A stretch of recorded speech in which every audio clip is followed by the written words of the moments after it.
What's going on, everybody? This is dkdynamite, and I know today's a big one when it comes to the big marathon reveal from Bungie, but what do you know? Over on Reddit, a ton of new details allegedly surfaced for Call of Duty 2025, aka Black Ops 7. Definitely stay tuned. But as a quick reminder, don't forget to use code DYNAMITE to save 12% off any order over on Control Freak, including for the brand new Speed Cola Collector's Edition. I'm actually going to be giving away an Xbox edition of these thumbsticks in the next couple of days. Make sure you guys have notifications on.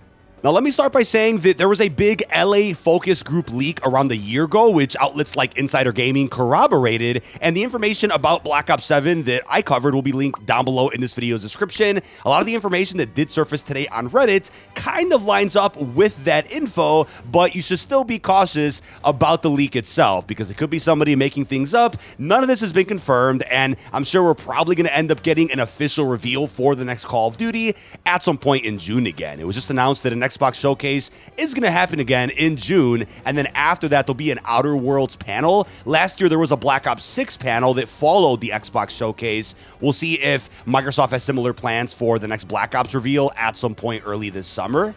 So this information is coming from Big BBY over on Reddit, and allegedly, he was part of a recent focus group that got to learn new information about the next Call of Duty. Now, this person did make it clear, however, it's worth pointing this out, that they haven't played Call of Duty in quite some time, or just aren't familiar too much with the Call of Duty franchise, so information that was written in this Reddit post may have been misinterpreted, and we'll try our best here to break things down if this is real.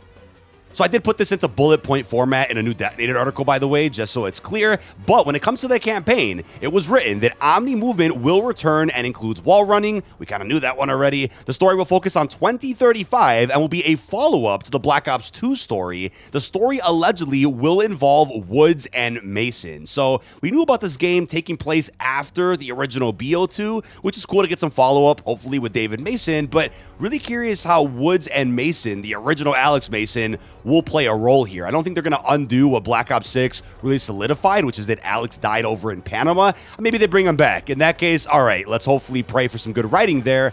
But very, very likely that, like with the original BO2, we end up getting flashback missions. I guess Old Man Woods is still alive in this game. That's cool to know. And we'll end up getting some type of trip down memory lane through some flashback missions that will connect to the futuristic plotline of the main game. But it's being said that the game will have 4-player co-op. Now, this is one that we haven't heard at all anywhere. This is a brand new rumor, and think about it. The only Call of Duty titles that have offered co-op have been Treyarch ones, as far as campaigns go at least. World at War, and then Black Ops 3. I, for one, am so down for co-op campaign or a co-op story. I think that instantly improves replayability for that game's campaign, makes for some really cool moments, and of course, a very fun stream that we'll end up doing here on the channel. But that's crazy. 4-player co-op in the campaign. Think about that for a second. But here's where things get wild. The story will also include a big open world map titled Avalon. Wait a second. So what was going to be the Black Ops 6 Warzone map that never ended up happening is apparently being saved for this game, which does line up a little bit with the Insider Gaming report that apparently Avalon would still release at some point later. I, for one, am doubtful that it'll end up replacing Verdansk at any point. If they can find a way to have multiple Battle Royale maps live at once, that would be cool, but Insider Gaming recently teased, along with other outlets, that Avalon may just be saved for the next Zombies Outbreak, maybe Fireteam and multiplayer, but campaign as well, I guess. I mean, I don't know how they're going to end up tying Avalon, the crime syndicates, and that story to 2035. If they can find a unique way to do it, then so be it. The map apparently is already done, as you can preview when you just go out of bounds in a private match with multiplayer, as you can also do right now with the firing range multiplayer map.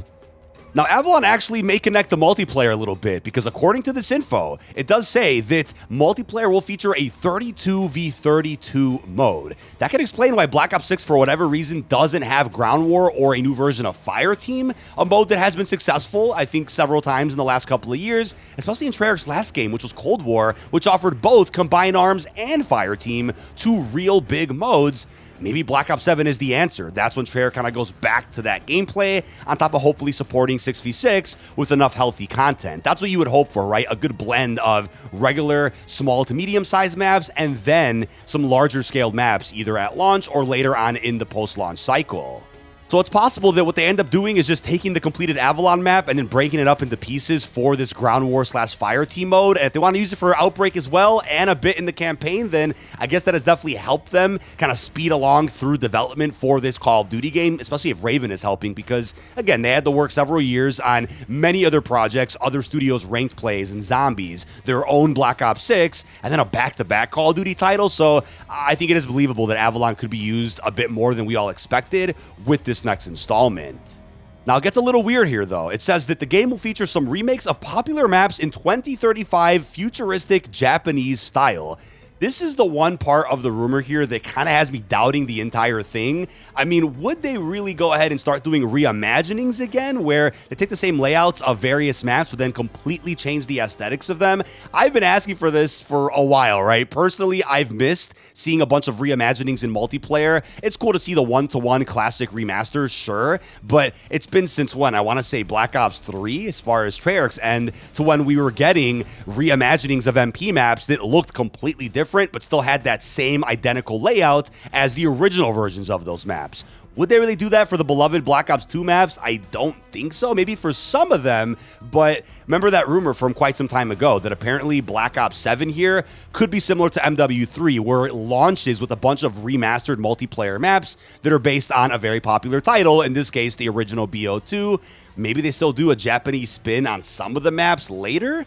Who knows? I didn't realize this game would even have that much of a Japanese influence or a Japanese theme going for it, so that has me really intrigued to see what Treyarch could do with that. But there's allegedly plans for everything to have a progression system, including grenades, streaks, and perks. That would take things to the next level compared to the progression that Black Ops 6 already offers, and in my opinion is doing a good job at offering different types of progression, but there's apparently plans for multiplayer progression to carry from BO6. This is where things may have been misinterpreted. I do believe carry forward will probably exist in this game, but MP progression, I'm not sure what that would mean, right? Do you just launch BO7 and whatever level you were in BO6, that's the one you see, and then you just go from there to grind another 1,000 levels? I feel like there'll be a cutoff or a reset, kind of similar to what MW3 did, where maybe you were able to visually see what your MW2 rank was through your progression menu, but that rank isn't what you started with when the new game came out, which was MW3 at the time.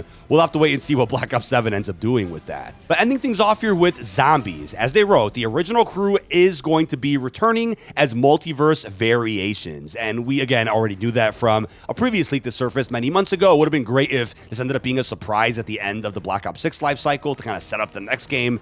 Sadly, it got leaked ahead of time, but here's where things also get tricky. The Zombies mode will have a Tranzit remake. Let me start by saying that I personally don't believe we're going to be seeing a Tranzit remake inside of BO7 Zombies. This has been misinterpreted a lot over the last, I would say, year that BO7 has been leaked. What I believe is happening is we're going to see a big open world-ish round-based map, what is arguably the largest round-based map of all time, with a transportation system. Maybe it's a bus, and for some reason, whoever saw this at a playtest was like, hey, that's Transit, and ran with it. I don't believe it's Green Run or the original BO2 Transit at all, but it's going to be a spiritual successor to that map, kind of how the Tomb is a spiritual successor to Origins, how Shattered Veil is kind of a spiritual successor to, let's say, Dead of the Night.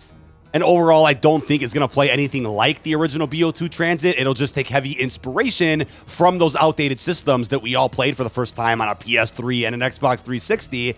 But he also mentioned zombies will be round-based. We knew that. Maybe another Outbreak comes out later, or this open world big round-based is a replacement for that for some reason. It was also mentioned that zombies will have a difficulty toggle, a wonder vehicle, and a more story-focused role.